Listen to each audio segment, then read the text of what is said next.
پہلی حدیث مبارکہ فضیلت تسبیح سیدہ کے بارے میں ہے کہ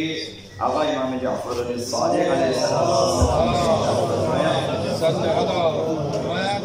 تسبیح فاطمہ الزہرا علیہ السلام فی کل یوم فی دبر کل صلاۃ، تسبیح سیدہ کائنات کا پڑھنا ہر دن ہر نماز کے بعد، ہر دن ہر نماز کے بعد، احب الی من صلاۃ الف رکعۃ فی کل یوم، میرے نزدیک 1000 رکعت نماز ہر دن پڑھنے سے بہتر ہے۔ تسبیح سیدہ کائنات ہر روز ہر نماز کے بعد پڑھنا ہر روز 1000 رکعت نماز سے بہتر ہے۔ اب ثواب کے عنوان سے ایک معصوم کا قول ہے کہ ممکن ہے کہ 1000 رکعتیں آپ نماز پڑھیں، ثواب کے اعتبار سے وہ اپنی جگہ، اور ایک طرف ہر نماز کے بعد آپ تسبیح سیدہ کائنات پڑھیں، اس کا ثواب اپنی جگہ۔ اب یہ برابر ہو سکتے ہیں، یہ ان کی فضیلت، یعنی 1000 رکعت نماز ہے مستحبین، اس سے سیدہ کائنات کی جو تسبیح ہے فرمایا وہ میرے نزدیک بہتر ہے۔ دوسری حدیث مبارکہ امام صادق علیہ السلام نے فرمایا نماز کے ساتھ موازنہ کیا ہے، فرمایا کہ اِنَّا نَأْمُرُ الصِّبْيَانَنَا بِتَسْبِيحِ الزَّهْرَةِ علیہ السلام، ہم اپنے بچوں کو، معصومین اہل بیت اطہار اپنے بچوں کو حکم دیتے ہیں کہ تسبیح سیدہ کائنات پڑھا کریں، کما نأمرهم بالصلاۃ، جس طرح انہیں نماز کا حکم دیتے ہیں۔ خدا متعال نے واجب کر دیا ہے ہر سرپرست پر کہ اپنے اہل ویال کو نماز کا حکم دے، وَأْمُرْ أَهْلَكَ بِالصَّلَاةِ وَاسْتَبِرْ عَلَيْهَا، اپنے اہل ویال کو نماز کا حکم دیا کرو اور خود بھی اس پر ثابت قدم رہو۔ تو یہ جو حکم صلاۃ ہے، امام صاحب علیہ السلام نے فرمایا کہ ہم اپنے بچوں کو اسی طرح تسبیح سیدہ کائنات کا بھی حکم دیتے ہیں، جس طرح تاکید کے ساتھ نماز کا حکم دیتے ہیں اسی تاکید کے ساتھ تسبیح کا بھی حکم دیتے ہیں۔ تو ہمیں بھی چاہیے کہ ہم اپنے بچوں کو جہاں آپ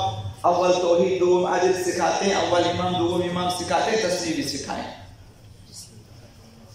فرمایا کہ فَأَلْزَمْهُ فَإِنَّهُ لَمْ يَلْزَمْهُ عَبْدٌ فَيَشْقَى، فرمایا کہ تم لوگ بھی، ہمیں فرمایا کہ تم لوگ بھی مداومت کے ساتھ یہ تسبیح پڑھ لیا کرو، مسلسل لگاتار بلا ناغہ پڑھ لیا کرو مداومت کے ساتھ، یعنی لازمی طور پر پڑھ لیا کرو۔ فرمایا فَإِنَّهُ لَمْ يَلْزِمْهُ، اگر کوئی شخص اس تسبیح کو جو ہے لگاتار نہیں پڑھتا، مثلاً جو ہے مداومت کے ساتھ نہیں پڑھتا، غفلت کا کبھی پڑھنا کبھی نہ پڑھنا، فرمایا کہ فَيَشْقَى، وہ بدبخت ہو سکتا ہے، نامراد ہو سکتا ہے، وہ شخص جو ہے سعادت سے دور ہو سکتا ہے۔ یعنی اس تسبیح کے پڑھنے میں اس قدر تاکید ہے۔ فرمایا فَإِنَّهُ لَمْ يَلْزَمْهُ عَبْدٌ، کوئی بندہ اگر اسے لازمی طور پر نہ پڑھے، لگاتار مسلسل مثلا نہ پڑھے، فَيَشْقَى، وہ شقی ہوگا، وہ نامراد، وہ ناکام ہو سکتا ہے، وہ یعنی عاقبت بخیر ہونا اس کے لیے کسی حد تک مشکل ہو سکتا ہے۔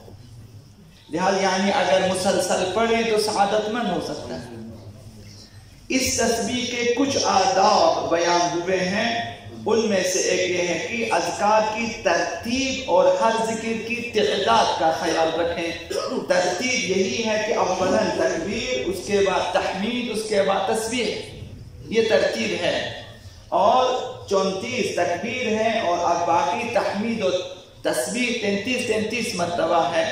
اللہ اکبر 34 بار ہے، الحمدللہ 33، اور سبحان اللہ بھی 33 ہیں۔ اگرچہ عرض کیا کہ سبحان اللہ کو آپ پہلے الحمدللہ سے پہلے بھی کہہ سکتے ہیں، لیکن بہتر ہے کہ پہلے الحمدللہ کہیں 33 مرتبہ، اس کے بعد 33 مرتبہ سبحان اللہ، یہ بہتر ہے۔ یہ ایک ادب کی ترتیب کا خیال رکھیں اور تعداد کا خیال رکھیں، حتماً 34 اللہ اکبر، حتماً 33 الحمدللہ، گن کر توجہ کے ساتھ۔ دوسرا ادب یہ ہے کہ تسبیح کے وقت حضور قلب ہو، اور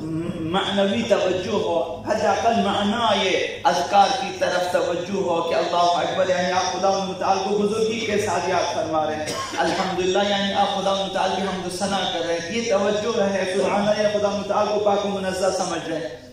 اس طرف توجہ ہے، یہ دوسرا ادب ہے۔ تیسرا ادب یہ ہے کہ نماز کے بعد نماز کی کیفیت سے خارج ہونے سے پہلے پڑھیں، جس حالت میں جس کیفیت میں آپ نے نماز تمام کی ہے اس کیفیت کو ختم کیے بغیر، مثلا وہی تشہد کی حالت جس میں آپ نے سلام پڑھا اسی حالت میں آپ جو ہے تسبیح سجدہ کائنات پڑھیں، حالت تشہد کو اور اس کیفیت کو خراب نہ کریں، یہ تین۔ اور چوتھا ادب یہ تسبیح کے اجزاء کے درمیان موالات کی رعایت کریں،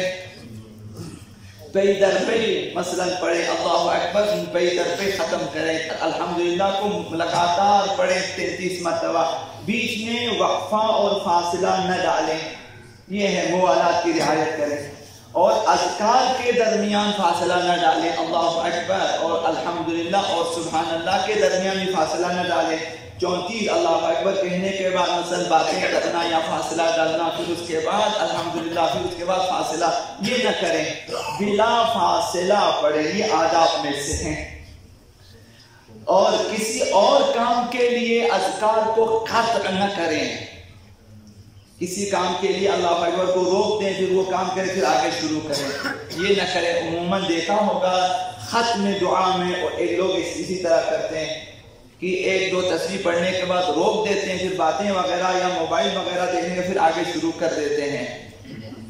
یہ اہم دعا کی اہمیت کو ختم کرنے والی چیزیں ہیں۔ جب آپ نے شروع کیا آخر تک پہنچا دیں اس کے بعد، مگر یہ کہ طول و طویل اذکار ہو پھر آپ کے لیے کوئی لازمی کام ہو وہ الگ چیز ہے۔ اس تسبیح میں اس کی رعایت کریں، کسی کام کے لیے قطع نہ کریں اسے۔ فروع کافی میں محمد ابن جعفر سے روایت ہے، آقا امام صادق علیہ السلام کے فرزند، ان سے یہ روایت ہے کہ فرمایا انہو کان یسبح تسبیح فاطمہ صلوات اللہ علیہا، آقا امام جعفر صادق علیہ السلام تسبیح سیدہ کائنات کو بڑا کرتے تھے، تو ان کی سیرت یہ بیان کی ہے فَيَصِلُهُ وَلَا يَقْطَعُهُ، مسلسل پڑھتے تھے اللہ اکبر سے تا سبحان اللہ 100 اذکار مکمل کرتے تھے، وَلَا يَقْطَعُ، بیچ میں قطع نہیں کرتے تھے۔